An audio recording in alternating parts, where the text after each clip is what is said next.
Hi hello ನಮಸ್ತೆ ABC news ಕರ್ನಾಟಕಕ್ಕೆ ಸ್ವಾಗತ. ಏನೋ ಒಂಥರ ಈ ಒಂದು ವಿಡಿಯೋ ಶುರು ಮಾಡೋದಕ್ಕಿಂತ ಮುಂಚೆ ಒಂದಂತೂ ಹೇಳಲೇಬೇಕು. ಯಾಕಂತಂದರೆ ಅನ್ಎಕ್ಸ್ಪೆಕ್ಟೆಡ್. ಯಾಕಂತಂದರೆ ಎಕ್ಸ್ಪೆಕ್ಟೇಷನ್ ಇಟ್ಕೊಂಡು ಹೋದರೆ ಜಾಸ್ತಿ ಅದು ಡಿಸಾಸ್ಟರ್ ಆಗೋದು. ಬಟ್ ಎಕ್ಸ್ಪೆಕ್ಟೇಷನ್ ಇಲ್ದಂಗೆ ಹೋದಾಗ ಅನ್ಎಕ್ಸ್ಪೆಕ್ಟೇಷನ್ಸು ಏನು ಆಗ್ಬೋದು, ಏನು ಆಗುತ್ತೆ ಅಂತ ಅಂದ್ಕೊಂಡು ಹೋಗ್ತೀವೋ ಅದೆಲ್ಲ ಆಗದಿದ್ದಾಗ ಏನಾಗುತ್ತೆ, ಅದ್ಭುತ ಅನಿಸುತ್ತೆ. ಸೊ ಸ್ನೇಹಿತರೆ, ಈ ವಿಚಾರ ತೊಗೊಂಡಿದ್ದು ಏನಕ್ಕೆ ಅಂತಂದರೆ, ಇವತ್ತು ಅವರು ಅಘೋರಿಗಳು. ಭೈರಾದೇವಿ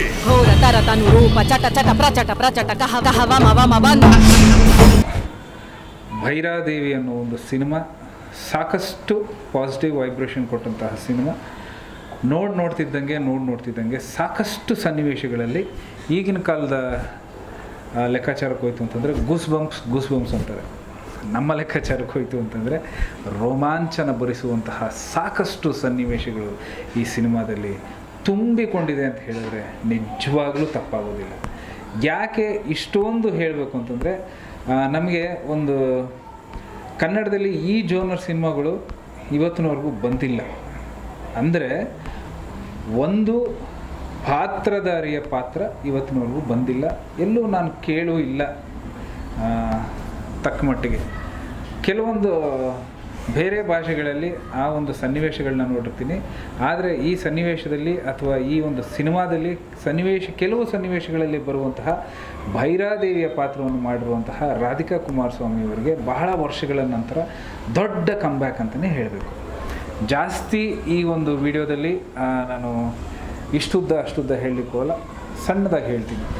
ಭೈರಾದೇವಿ ಅನ್ನೋ ಒಂದು ಸಿನಿಮಾದಲ್ಲಿ ಒಂದು ಲೈನಲ್ಲಿ ಹೇಳಬೇಕು ಅಂತಂದರೆ, ಸಿನಿಮಾ ಹೇಳಲ್ಲ, ಒಂದು ಸಣ್ಣ ಸಾರಾಂಶ ಹೇಳ್ತೀನಿ. ಒಂದು ತುಂಬು ಕುಟುಂಬನೂ ಅಲ್ಲ ಅಥವಾ ಮಿಸ್ಸಿಂಗ್ ಕುಟುಂಬ ಅಂತ ಹೇಳ್ತೀವಿ.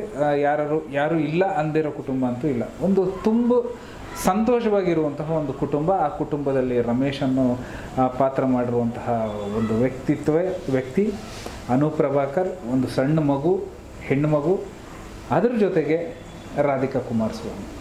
ಇಲ್ಲಿ ಪಾತ್ರ ಏನು ಅಂತಂದರೆ, ರಮೇಶ್ ಅರವಿಂದ್ ಅವರು ಮತ್ತು ಅನುಪ್ರಭಾಕರ್ ಅವರು ಗಂಡ ಹೆಂಡತಿ ಪಾತ್ರ ಮಾಡಿರ್ತಾರೆ. ಒಂದು ಮಗು ಕೂಡ ಇರ್ತದೆ ಅವ್ರಿಗೆ. ಇವರಿಬ್ಬರಲ್ಲಿ ಒಂದಾಗಿ ಸೇರುವಂತಹ ಈ ಒಂದು ರಾಧಿಕಾ ಸ್ವಾಮಿ ಅವರ ಒಂದು ಪಾತ್ರ ಕೂಡ ಇದರಲ್ಲಿ ಮಾಡಿರ್ತಾರೆ. ಮತ್ತೊಂದು ಇಲ್ಲಿ ವಿಶೇಷತೆ ಏನಪ್ಪ ಅಂತಂದರೆ, ರಾಧಿಕಾ ಕುಮಾರಸ್ವಾಮಿ ಅವರು ನಿರ್ಮಾಣ ಮಾಡಿರುವಂತಹ ಈ ಒಂದು ಚಿತ್ರ ರಾಧಿಕಾ ಕುಮಾರಸ್ವಾಮಿಯವರೇ ಮೇನ್ ಕ್ಯಾರೆಕ್ಟರ್ನ ಪೋರ್ಟ್ರೇ ಮಾಡಿದ್ದಾರೆ. ಅಂದರೆ ಟೈಟಲ್ನಲ್ಲಿ ಇರುವಂತಹ ಭೈರಾದೇವಿಯ ಪಾತ್ರವನ್ನು ಮಾಡಿರ್ತಾರೆ. ರವಿಶಂಕರ್ ಅವರು ಶಿಷ್ಯೆಯಾಗಿ, ಅಂದರೆ ಅಘೋರಿಗಳ ಒಬ್ಬ ಶಿಷ್ಯೆಯಾಗಿ, ಅಲ್ಲಿ ಅನ್ಎಕ್ಸ್ಪೆಕ್ಟೆಡ್ ಅಂತಂದರೆ ಇದು ಒಂದು ಪಾತ್ರ ಸೇರಿಕೊಳ್ಳುತ್ತೆ. ಯಾಕೆ ಅಂತಂದರೆ, ಅಘೋರಿಗಳನ್ನ ನಾವು ನೋಡಿರುವಂಥದ್ದು ಕೇವಲ ಗಂಡಸರನ್ನು ಮಾತ್ರ.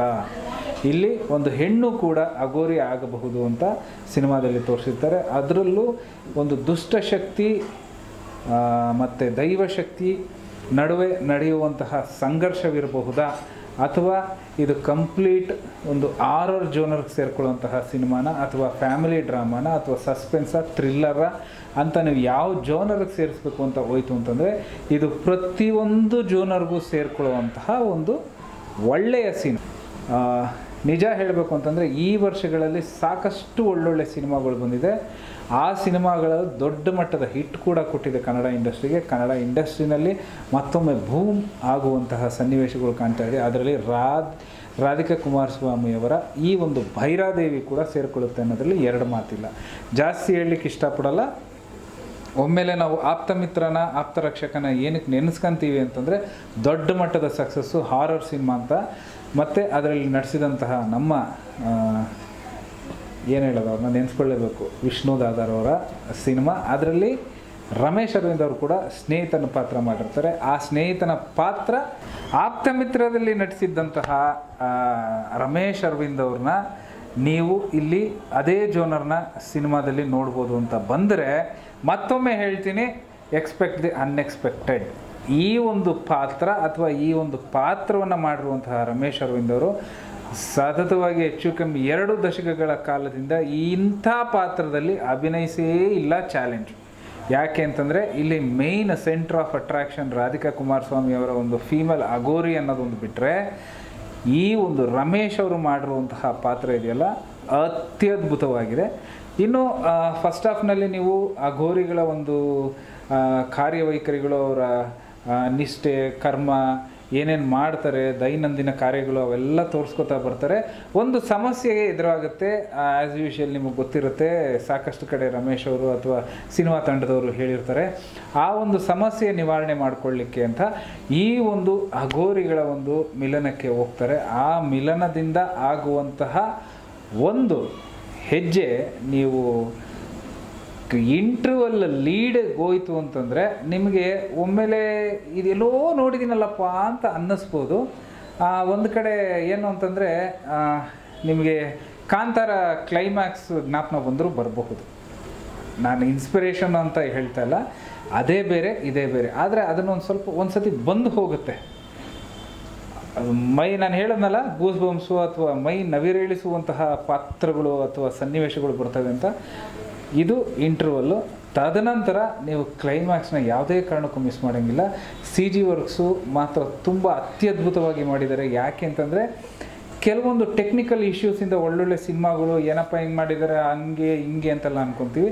ಆದರೆ ಈ ಸಿನಿಮಾದಲ್ಲಿ ಎಲ್ಲೂ ಕೂಡ ಅಥವಾ ತಪ್ಪು ಕಾಣಿಸುತ್ತೆ ಅಂತ ಹೇಳಲಿಕ್ಕೆ ಬರಲ್ಲ. ಅಷ್ಟು ಅತ್ಯದ್ಭುತವಾಗಿದೆ ಸಿನಿಮಾ ಮಾತ್ರ. ಶ್ರೀಜಿ ಅವರಿಗೆ ಥ್ಯಾಂಕ್ ಯು ವೆರಿ ಮಚ್. ಒಂದು ಒಳ್ಳೆ ಸಿನಿಮಾ ಕೊಟ್ಟಿದ್ದಾರೆ. ರಾಧಿಕಾ ಕುಮಾರಸ್ವಾಮಿ ಅವರಿಗೆ ಒಳ್ಳೆಯ ಚಿತ್ರಕ್ಕೆ ನಿರ್ಮಾಣ ಮಾಡಿದ್ದಾರೆ, ನಾಯಕಿ ಕೂಡ ಆಗಿದ್ದಾರೆ. ಒಳ್ಳೆ ಪಾತ್ರವನ್ನು ನಿಭಾಯಿಸಿರುವಂತಹ ರಮೇಶ್ ಅರವಿಂದ್ ಅವರು, ಹಾಗೆ ಅನುಪ್ರಭಾಕ್ ಅವರು, ಹಾಗೆಯೇ ರಂಗಾಯಣ ರಘು ಅವರು, ರವಿಶಂಕರ್ ಅವರು ಕಮ್ಮಿ ಕಂಡರೂ ಕೂಡ ಒಂದು ತೂಕವಾದ ಪಾತ್ರದಲ್ಲಿ ಮಾಡಿರ್ತಾರೆ. ಇನ್ನು ರಮೇಶ್ ಅವ್ರ ಬಗ್ಗೆ ಹೇಳಿಲ್ಲ ಅಂತಂದರೆ ನಿಜವಾಗ್ಲೂ ಈ ಒಂದು ವಿಡಿಯೋಗೆ ಸಾರ್ಥಕತೆ ಅನ್ನೋದು ಇರೋದಿಲ್ಲ.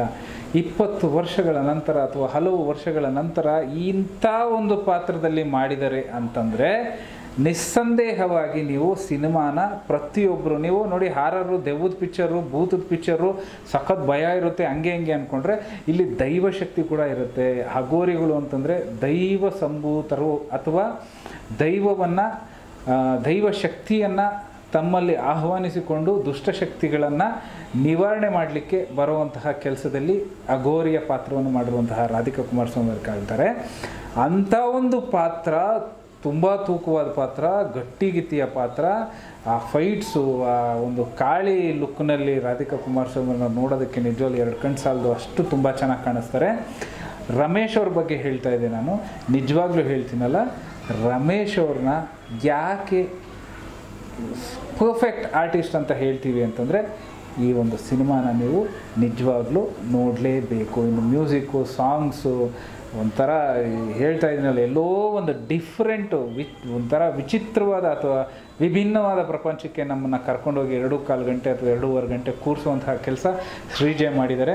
ಕನ್ನಡಕ್ಕೆ ನಿಜವಾಗ್ಲೂ ಇಂಥ ಸಿನಿಮಾಗಳು ಬರಬೇಕು, ಇಂಥ ಡೈರೆಕ್ಟರ್ಗಳು ಬರಬೇಕು, ಇಂಥ ನಿರ್ಮಾಣ ಸಂಸ್ಥೆಗಳು ಕೂಡ ಬರಬೇಕು.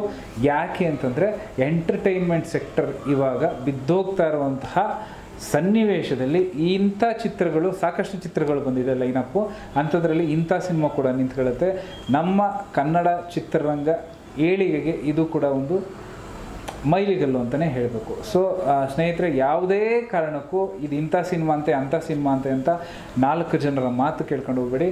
ನಾನು ಹೇಳ್ತಾ ಇದ್ದೀನಿ ಅಂತಲ್ಲ, ನೀವು ಎಲ್ಲೇ ಹೋದರೂ ಒಂದು ಸಿನಿಮಾ ಗೆಲ್ಲಬೇಕು ಅಂತಂದರೆ ಮೌತ್ ಪಬ್ಲಿಸಿಟಿಯಿಂದ ಮಾತ್ರ ಸಾಧ್ಯ. ಇಂಥ ಒಳ್ಳೆ ಸಿನಿಮಾನ ನಿಜವಾಗ್ಲೂ ಮಿಸ್ ಮಾಡ್ಕೋಬೇಡಿ.